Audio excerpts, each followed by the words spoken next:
Welcome you guys to Sports Talk right here on Peace on the Streets Radio Show. Let's go. This is one of my favorite segments, you guys. So, hey, you guys, we're going to get into some of the sports talk. So, we're going to let everybody in. I got a full house tonight that's rocking with me. I got a whole baseball team with me. So, you guys, let's roll. That's right, guys. So, of course, man, we got mad people in the building. We got our boy George Michael back there, and he is repping the Prince seat right now. You look good over there, bro. I'm in the booth, baby. Call me DJ George. You know what I'm saying? Let's go. The GM. He's about to learn DJing. He's about to drop the sports. He's just going to become a full-time DJ, man, after a couple times with this. And, of course, we got our boy Steve. What up? What it do? What's up, brother? And we got our special guest who's not in uniform, but don't worry, guys. We're going to change that soon. We got Brandon in the building. What's up, Brandon? What's up? My boy repping the Orlando Magic. Oh, I got to. It's opening night. Like, all night, every night, you know? Yeah. That's right, brother. And, we are going to be talking about sports as we do every night. And we're going to have our boy, El Cubano Loco, over there, kick us off. So, George, tell us what we got going on with sports right now, brother. Yo soy el cubano. You already know, baby. You know, we're going to talk about the Magic a little later. But right now, we're going to go over the Florida football teams because Week 6 was a little crazy for them.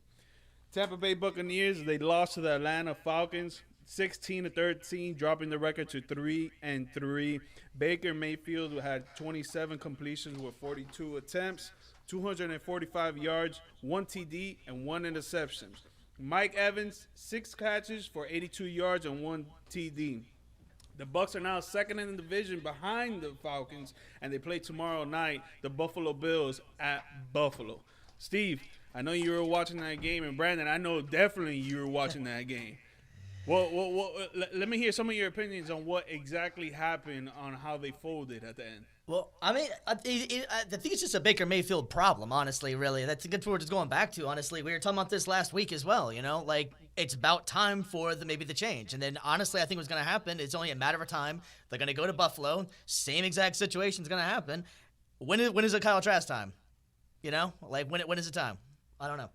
Yeah, I mean, Baker did definitely disappoint for sure. Like last week, it was not a good game for him. It wasn't a good game for the Bucs in general. Like when you have an NFC South division foe, like at home, mind you, they're not on the. This wasn't a few weeks ago in New Orleans where they're at the Superdome where a loss would have been excusable, but they actually pulled out the win. No, this is at home in front of your fans after getting crushed by the Lions as well. This is your chance, gut check time to make a statement, and they fell flat. And I would say, yeah, Baker had a hand to play in it, but I think also as well. Some other things that just didn't help was, for example, the overall offensive game plan. You have, again, for what seems like every single game this week, the running attack is just non-existent. It's not there. And so, yeah, some of those throws, some of those mistakes, you know, the interception late in the game, you can definitely put on Baker. And it's like, yeah, you are a pro quarterback. You can't make those mistakes. But at the same time, if your running game's not setting you up for success, there's not much more you can do at this point. Yeah, I totally agree with you as well on that. And honestly, with the trade deadline coming up as well, I mean, the Bucs got some decisions to make, honestly. They've already made the decision they're not going to re-sign Mike Evans, which I understand, but not. Why? You know? Why? You know, like it did maybe the age, but the man's still putting up prolific numbers. So why? Every single year he's had 1,000 yards. Yeah, like that's unheard of. And this year he's probably going to hit that again, and with 3 different quarterbacks under center. Yeah, absolutely. And so I think if you're going to do it, you need to do it this week because otherwise you're not going to get anything back for it, you know. And where are they going? Because they could use some pieces, obviously, especially in the run game. You know, I mean, there's plenty of teams out there. I mean, ergo, Tennessee now is on the rumored to be trading off Derrick Henry. You know, I mean, that could be an interesting piece, and that would definitely get the Bucs fans in the building. Yeah. Getting Henry out there, you know. And just like Brandon was saying earlier, man, when we were talking off of air, the O-line is not up to par. You know, they're probably like in the bottom half of the league when it comes to rankings. And with just a typical football fan out there, when you look at teams and what teams are at the top of the list, the monsters of the leagues, they have big time quarterbacks. And Baker Mayfield is not a big-time quarterback, man. I like him. He's a dog. He's not scared of nobody. He goes at defenses like if he's like, I don't know, in a boxing ring. But when it comes to throwing these clutch throws that the Bucs need him to make, you see that it doesn't happen. You saw that on Sunday. Yeah, I think Baker Mayfield has a place in the league. I'm not saying he's a bum by any stretch or anything, but he's a solid 3 to 4 if your star quarterback is out. You know, like last year, he came in off the street pretty much, and for the Rams, you know, came back, won the game, barely did the playbook. You know, he's a baller. It's more or less just he can't maintain that throughout the whole season. So I kind of feel like he's a phenomenal backup. Yes. You know, and then you could probably get him, that's especially. not a knock. Yeah, and not at all. Not at all. And there's plenty of people that, you know, Cooper Rush 2 years ago. The Cowboys, if they didn't have Cooper Rush, they would have been the laughing stock of the league. But Cooper Rush balled out. Yep. So I'm not saying they're on the same level, but in the same aspect, they kind of are the same guy in a way. You know, Right. like they can put you in some good games, they can have you help you win, but you're not creating the future around them anymore. Right, but if you take him out, who would you put in right now? Kyle Trask. Kyle Trask. And I think the reason you would go Kyle Trask is because you have them for two more years, and you got to see what you got. You know, especially with the way that the season's kind of playing out, they still technically are in it. But even if they fail, at least you know you got a starting quarterback, and then on top of it too, you get a good draft pick later. So I feel like it's a win-win for the Bucs in that situation. So why not pull the trigger on it? Yeah, I mean, Trask time might be time in Tampa. I guess as a Bucs fan, it's just I hope that one of these guys works out eventually, because I am really it's just disheartening to have to continue to use a high-end pick on another quarterback if it doesn't work out. Use up another pick on a quarterback that doesn't work out, i.e. like Jameis Winston, Josh Freeman. So many times it hasn't worked out in the past, and I'm just ready, and I know a lot of fans are ready to just find that franchise quarterback. And if it is Kyle Trask, then awesome. I definitely think, though, that if you are going to start him, that you still need to get him some help. You need to get him a running back that can actually move the chains, that is explosive. Rashad White, he has potential still. I'm not gonna sell him short in just his second year, but he hasn't shown that explosiveness, that shiftiness, that change of pace back that he was supposed to be in college. And on top of that, again, you know, we talked about it a little bit earlier with the offensive line, but a lot of people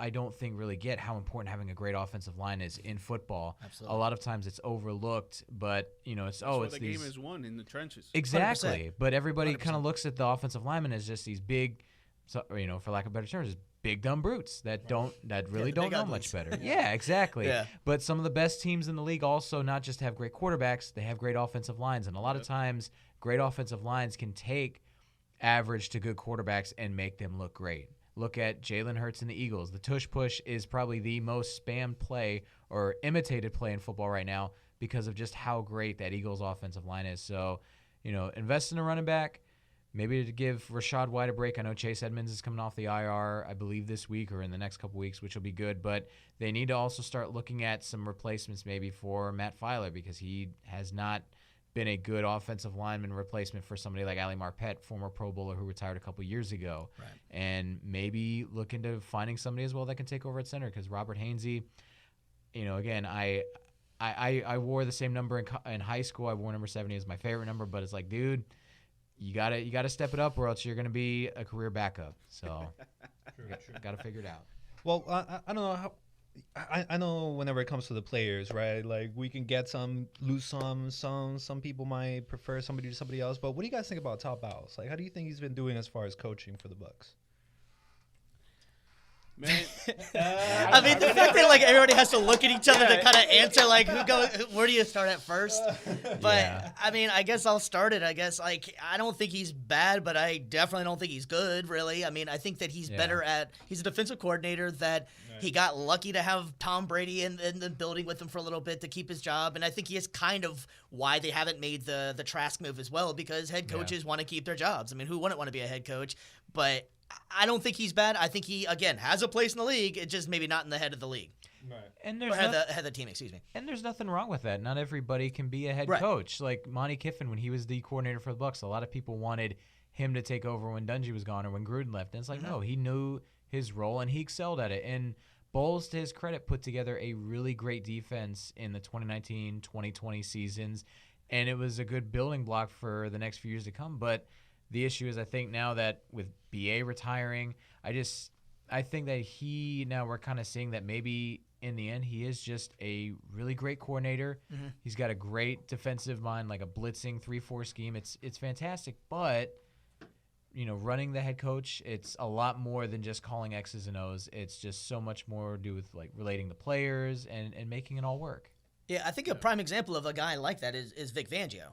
Like, amazing defensive coordinator, but he didn't do anything when he was a head coach. I mean, like, it took him, 60 years or 50 years or something to become one, and then he was done pretty much. I want to say he was one and done, maybe 2 seasons at most, 3, something like that. At the end of the day, people got to realize not everybody's a leader. And if you're a leader, that means that you're a head coach of a football team, because you get these men to come together and to achieve one goal, which is to win a game. Obviously, you want to win the whole thing, which is the Super Bowl, but each week you're just trying to win that one game. To just get one little week better. Exactly. Yeah. So not every single person can lead a bunch of grown men and get them together and be like, yo, let's go do this thing. No, some people just work in certain parts. Some people are ahead of their certain department. Right. They can't run a whole organization. Mm-hmm. So I will say as well, to that credit, like the other day I was just kind of scrolling through YouTube and I was watching some of the old, for those that don't know, it's called In the Current. It was the old Bucs video series during the Super Bowl season, during COVID and everything. And in the offseason, they did a lot of segments with Bruce Arians. You just hear him, the way he speaks, the way he talks, the way to his players, to the coaches, the way he's just able to bring everybody together through a very difficult and unprecedented time, mind you. And it was just, it was a great to just kind of watch it and see it. And I think, if you really want to see what good coaching and good leadership is, definitely give that a watch. In the Current. It's on the Bucs YouTube channel. It's great. But again, that's how, I guess you could say, like, that's how spoiled the Bucs were to have a great coach in BA. And it's, like we said, it's not easy to find great coaching, but I hope it works out with Bowles. But it is a valid question to ask, though. Yeah. Definitely. So as far as the Bucs go, we got tomorrow night. They got the Bills. Mm-hmm. Anybody picking the Bucs? No. Anybody going bold? Anybody taking the Bucs? Bills money line, baby. Yeah. Let's go. Exactly. Oh, we got a daredevil over here. Brandon raised his hand. I'm a homer. What can I say? You have to. If you would have said the Bills, I would have been disappointed. I would have been disappointed. It's your team. I got the belt for Pete's sake. I gotta That's do true. it. That's true. Hey, for everybody that didn't check this out last week, was it last week or it was last week? Yeah. My man's over here showed up with the freaking belt on. All right, he was here repping hard. WWE the championship belt. WWE. She invited me to the station. I was like, all right, well, I got to bring the belt now. She didn't believe me, so it's like, well, I got to prove it. Okay. So real quick, real roundup. Bucs playing tomorrow. They have a lot of issues. I think most of them are gonna be like man related, right? Like they got to get rid of some people, especially IMO, the coach. But I think we killed a solid 20 minutes on them. So what else we got going on tonight, fam? Yeah. Let's talk about the another Florida team, the Jacksonville Jaguars, because last Thursday they beat the New Orleans Saints 31-24, improving their record to 5-2. Trevor Lawrence, the quarterback, went for 29 completions, 204 yards, 1 TD with 0 interceptions. Travis Etienne, the star running back, 14 carries for 53 yards and 2 touchdowns, which is the second week in a row that he scores twice. Okay. Yeah. He's a beast. Yeah. Christian Kirk, which is probably Trevor Lawrence's favorite target right now, 6 catches for 90 yards and the game-winning TD. Nice. The Jags remain at the top of their division of the AFC South. And from what that I've seen from the Jaguars lately, in the beginning of the year, they started off a little slow. The first 3 weeks, a little slow with their offense because they were projected to be top 10 offense in the league, but I would say top 5 really. And now they're picking it up. I feel like they're really getting up there. Would you probably say the same, Steve? Unfortunately, and I have a lot of Jags fans, friends, and I am not ashamed to say it. I'm an Indianapolis Colts fan, and I will defend that to the death. But, and literally 2 weeks ago, I'm like, they're overrated. I have to swallow some humble pie on this one. The Jags are for real. The Jags are very legit. They're starting to put together, and honestly, what made that win impressive is Trevor Lawrence was hurt. Trevor Lawrence was on a bad knee, and there was a possibility he wasn't even going to play in the game. And he comes out, throws no interceptions, 204 and a touchdown. You can't ask for anything better. And he ran for, I think, 50-plus yards. Absolutely. Clean. Right. So I think what's interesting about with the Jags, too, it's mainly, I feel like it's the defense, and then the run game has really been saving them. Lawrence is yet, I feel like, to give me in the league that he's been here. Now, granted, his first year, we all know that was kind of a crazy year, but he still hasn't given me that wow game, I don't think, really, but he definitely is doing everything you need to do to win. And I'd rather have a winner than... That's what you need. Right. You don't need to put up a 1,000-yard Exactly. stacks or something, you know? Like, he's you don't definitely need to work playing. for fantasy points. Absolutely, You're right, trying right. to win a game. Turns out it's fantasy and not reality Yes, sometimes, exactly. You listen to the team, folks. Right, exactly. So yeah, the Jags look very, very good. They're putting together pretty much on all fronts. I think Doug Peterson was the perfect fit for them. You know, it's amazing what happens whenever we were just talking about coaching. You take Urban Meyer, who was arguably the worst coach in history, which I think everybody at the time was like, man, this is gonna be amazing. Urban Meyer, Jacksonville, they brought Tebow in, that didn't go anywhere. As the pros, baby. Yeah, absolutely. You know, turns out he's kicking the kicker. Like it was insane there. And then you bring Doug with some blonde at the bar. Right. Allegedly. You know, My man. No, I saw the video. Oh yeah. But yes, you bring in a competent coach who has a good, offensive scheme and understands how to talk to people and not kick the cooker. You know what I mean? Like, pretty easy stuff here. Be a leader. Right, be a leader, and Don't insult the staff. Yeah. Well, that's an amazing concept, right? But yeah, I think that was a huge factor for Jacksonville. And they almost went to the Super Bowl last year. Sure. And so they're on their way right now. They already did play the Chiefs once this year, and that didn't go as good. But that was also I think they were kind of figuring it out and riding that out. They'll probably play them again in the playoffs. 100%. I'm thinking so. They're definitely winning the division. I can't believe I'm saying it, but they're winning that division, and then they're gonna host a playoff game for sure, and I think the sky's the limit as long as they can stay healthy. If Lawrence can stay healthy, because I'm not sure what their backup is or anything, but they look legit. The sky's the limit. What? So you think they could win the Super Bowl?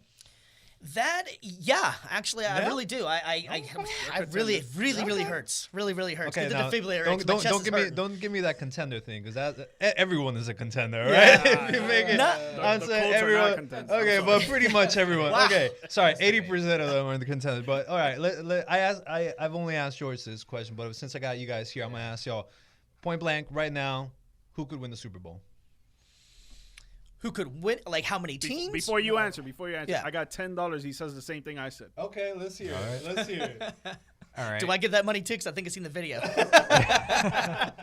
At this point in time, I'm going. I want to say the 49ers still. Yeah, Yeah. $10, baby. There we go. Let's Got go. to. Nice. Yeah. I mean, of course. I mean, there's also too you still got the Eagles on there. Like, Yeah, I know exactly, They exactly. had that stinker against the Jets, but Yeah. they're still.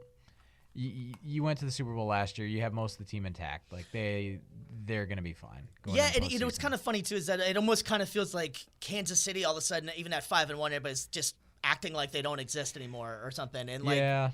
they had an opening night game, which they still were in the game, and Travis Kelce didn't play, and that's a huge factor. But Yep. everybody's kind of just acting like they're not even that good whenever they're 5-1, and Well, that's what still happens. being Mahomes and Holmes, That's what happens when you put Donovan Smith on your team. But little shade there, but I would say though too, Detroit. I know they had that stinker against Baltimore. It seems like every team this year that we would label as a contender has had at least one game where they just look like, what the heck's going on here? Yeah, 100%. So, but 100%. Detroit is still, I think, the team to beat up north for sure.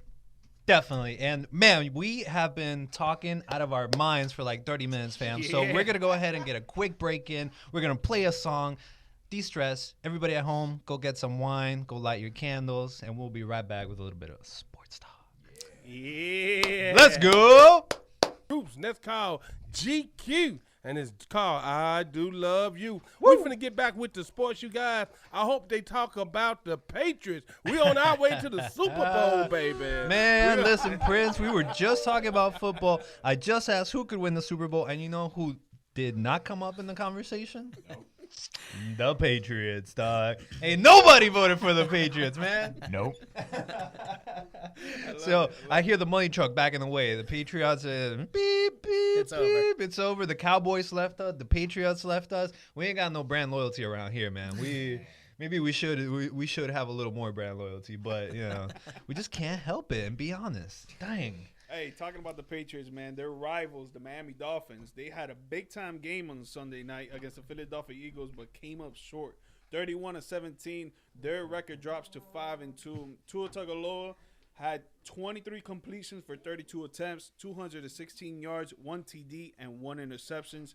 Tyreek Hill, probably the best receiver in the league, if you ask my opinion. 11 catches for 88 yards and 1 TD. Miami still remains at the top of their division in one game in front of the Buffalo Bills. But with all this hype that the Dolphins have been coming about, a lot of people out here are saying that the Dolphins can't win against good teams. Yeah. What do you think, Steve? Yeah. Well, yeah, that's. go ahead. I would not only agree, but I would also say the Dolphins is probably like the worst team in Florida.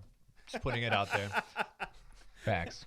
Bottom tier. Solar Bear is greater than. Wow. Gotta shout out the Daytona Cubs real quick. Or the Daytona Trucks against the CSBGs. I might have stretched it a little bit on that one. Yeah. No, completely accurate. Yeah. Well, looking back on the game, actually, I did a little bit of looking into this, actually. There's some interesting facts about this game that kind of just shows, the tale of two games, really. You know, so the Dolphins only had the possession for 23 minutes and 17 seconds compared to the Eagles for 36 minutes and 44 seconds. The Dolphins had 12 first downs the entire game, while Philadelphia had 26. 26, all right? They only had 48 total plays, in which normally they're scoring 48 points in like 10 minutes, but 48 total plays compared to 68 plays by the Eagles. All right, that's pretty astonishing. Wow. Total yardage, and this one was what the weird one is, because the Dolphins have been putting up extremely prolific numbers. Just crazy. They only had 244 yards compared to the Philadelphia's 355. All right, and so some people are gonna. This is where the interesting one I kind of thought was pretty wild. Penalties. That's where a lot of Dolphins fans are saying that this game could have went south. 100%, I agree. Yeah, so it was 10 penalties for 70 yards against the Dolphins. Okay, guess, just take a wild guess if you don't know this number. How many penalties and how many yards did the Eagles have? 0.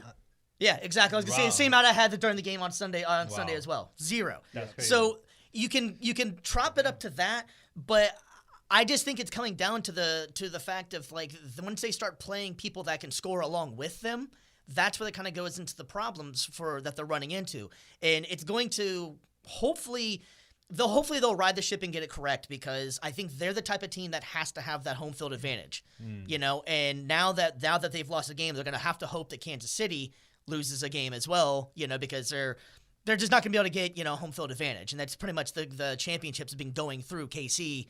For the last, 4 years, 3 years, something like that, So I really think it's a humongous factor for Miami. They haven't even started getting into the cold weather teams. True. Yeah. The cold weather teams. So they really haven't. So There's two things I want to say about this, though. One, about the Dolphins, when it comes to them, it's their defense is shaky. I've been saying this all year, and the defense is just shaky when they play against good teams that have good offenses.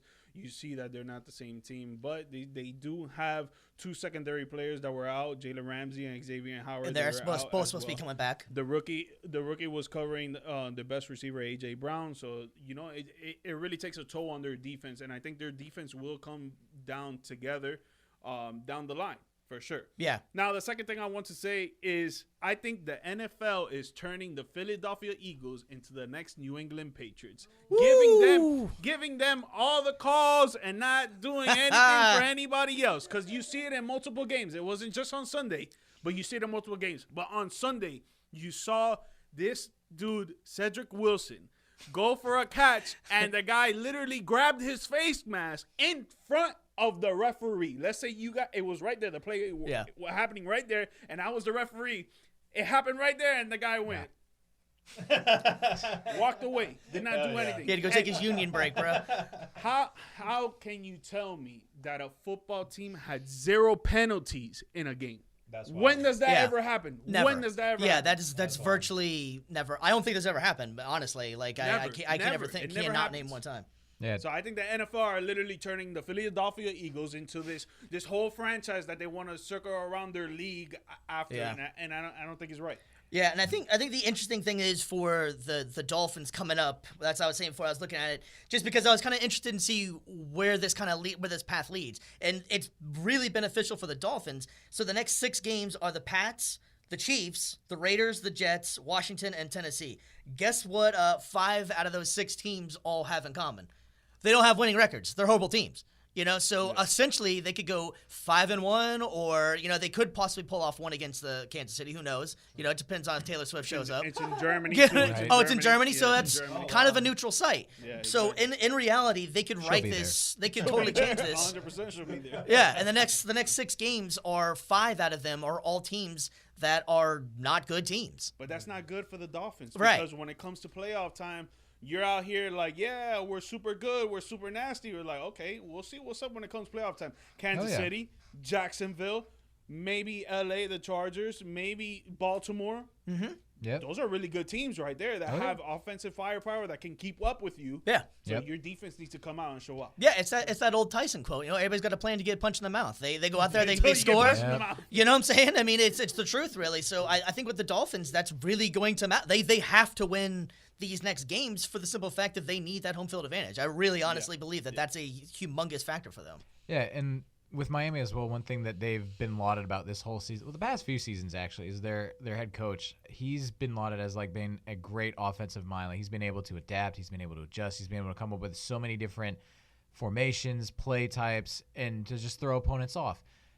It'll be interesting to see, like you guys said, when it comes down to crunch time, how good, because we talked about how good Doug Peterson was for Jacksonville. We talked about Todd Bowles in Tampa. It'll be interesting to see where Miami's coach is at and to see if he can. Mike McDonald, I believe, right?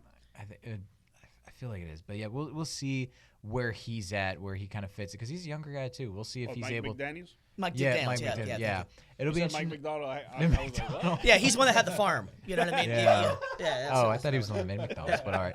But yeah, it'll be interesting. It'll be interesting to see if McDaniel's able to adapt and adjust come playoff time, and also to just kind of go back to your idea about Philly being the next New England dynasty. No, you're a few years too late. That's the Kansas City Chiefs they're trying to turn into. Like they got celebrity endorsements. They've got the multiple titles already in like 4 or 5 years. Like they're Kansas City Chiefs are the next dynasty. So I wouldn't even disagree with you, bro. And honestly, I would not disagree with you. and they got the best quarterback in the league. So Yeah, and something else that just came out today, actually. Tyreek Hill has a leg injury, I believe it is. He missed practice today. Yeah, hip injury. Yeah, hip injury. Yeah, exactly. Ooh, So those are that changes a lot of things. Yeah. They play the New England Patriots. I'm sorry, Prince, but even with Tyreek Hill out, they still winning. Yeah.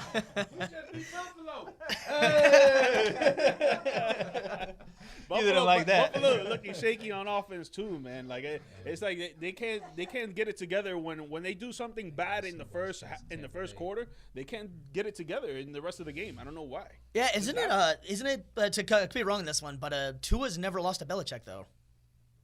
Wow. Yeah, I'm pretty sure I'm pretty sure he's 6-0, I believe.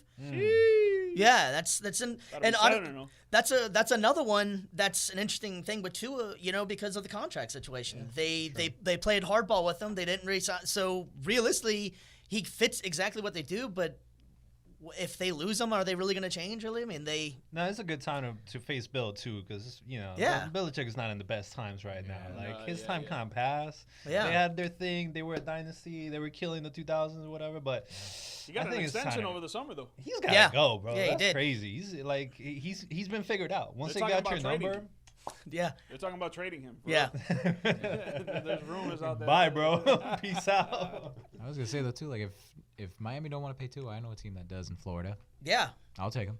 Hey, just as like a random one out there, because the contract's coming up next year. What about Kirk Yeah. Cousins in Miami?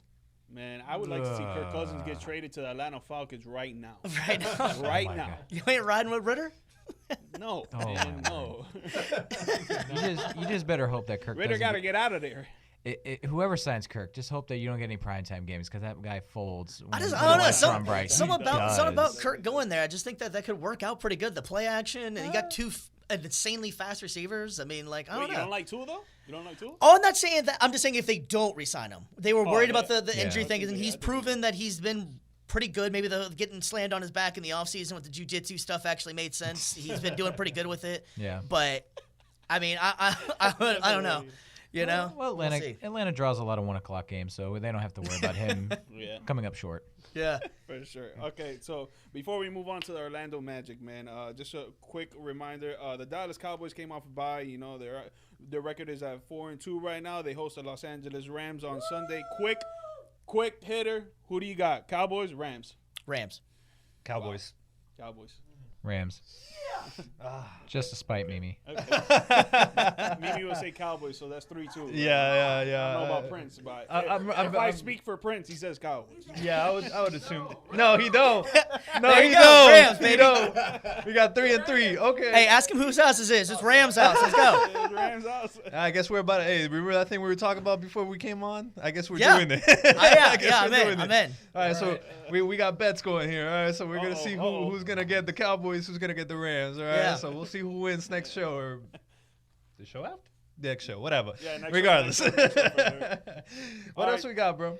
So the Orlando Magic kicked off their season tonight, like a bunch Yo. of NBA teams did out there, and they were spectacular. They won by 30 points, 116 Yeah. to 86. Smoke. 6 players that finished in Damn. double figures, which is really, really good.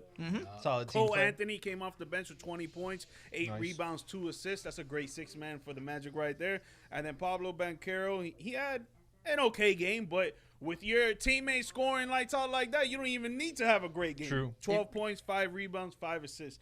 Brandon, I know you were at the game while most of us were doing our own things, but I want to hear your insight on what you saw from live from the game. I mean, first off, before I actually get to the game itself, just the starting lineup, hype music, the hype video, the fact that they had like all the glowing lights, like I think they had either they gave out like glowing wristbands or they had like everyone's cell phones synced up or something like that on one of the apps. Like the Magic Vision presentation here, it's just, it might be Cole Anthony's night tonight. The next night, it might be Paolo's night. It's just not relying solely on one guy to carry the load, but you have so much youth. You have so many top 10 overall picks that are on this team. And I saw a graphic from Bally tonight. They said that the Magic, I think, are tied with another team for the most draft picks still playing on opening night tonight. I think it was like 9. So you have that much top-end talent on your team. Like, you can afford to, not be overly reliant on one. And it was a great strategy they had going in. Defense played lights out, and they got the job done. Oh yeah, great game. I mean, I didn't watch the game, but seeing everything from the stat sheets to the articles that came out after the game, it's just I knew coming into the season that you guys are going to be way more improved because of the young core that you have coming together with all this chemistry that you've had over the years now coming together. Now a few of those players are a little older, a little more veteran type into the league, but they're still young as well. And like you were saying, they're super deep. You guys have like 9 or 10 players that can score at least like 15 points a game if they really wanted to. There's a lot of guys on the Magic too that are playing for either tradability or they have an abundance of guards. So they have a lot of different options to use out there too. True that. And speaking of Orlando, real quick, I wanted to give a shout out to the Orlando not the Orlando Magic, the Orlando Pride, who is in the championships. Let's go, baby! Yeah. And we're gonna be Yeah, playing there the we go. first game Monday. Right? Monday, Orlando City too. Orlando City, that's the Orlando City Pride, yeah. So that's what's up. Keeping it with soccer real quick, because we're about to wrap it up. Today was the Champions League, and I know none of you guys watch the Champions League, so I'm just gonna give a quick round of the results real quick. So Galatasaray got wrecked by Bayern Munich 1-3. Inter versus RB Leipzig 2-1. Union Berlin versus Napoli 1-0. Sevilla versus Arsenal 2-1, which was a sick show. Definitely recommend watching that game. Sevilla and Arsenal bangers. Braga versus Real Madrid. Real Madrid won 2-1. Lens versus PSV ended in a draw. Real Sociedad versus Benfica. Real Sociedad won it with 1. And Manchester United coming in with a 1-0 win against Copenhagen, which is actually embarrassing. They should be ashamed of themselves. Somebody's got to get fired at Manchester United immediately. Barcelona winning 2-1 against Shakhtar Donetsk. Feyenoord 3-1 against Lazio. Borussia Dortmund versus Newcastle ended with Dortmund with 1 goal against Newcastle, who have been on fire. Definitely a big letdown for Newcastle. RB Leipzig 3-1. Grenada versus Grenada Shevda, who only got 1 goal. Man City won 3-1 against Young Boys. Definitely expecting that. And PSG 3-0 against Milan, which was an absolute butt whooping by the Parisians. Celtic, Atletico Madrid ended in a draw 2-2, and Porto destroyed Antwerp 4-1. And with that, we got to wrap it up for Sports Talk today, guys. We're going to be taking a quick break, bringing the rest of the crew back on, but it was a great show. Brandon, nice having you on. Steve, it's been good having you on. Mr. DJ George Michael in the building out here with The the GM in sports. the building. And you guys make sure you go online, go to peaceonthestreets.com, watch us live, go to our YouTube channel, Peace on the Streets Radio, watch Subscribe, the videos, baby, subscribe. get the money for your boys, and we are going to be doing street interviews coming to you real soon. Yeah. So stay tuned for that, fam. That's it for us with Sports Talk. Catch you next time. Peace on the streets. We're out of here.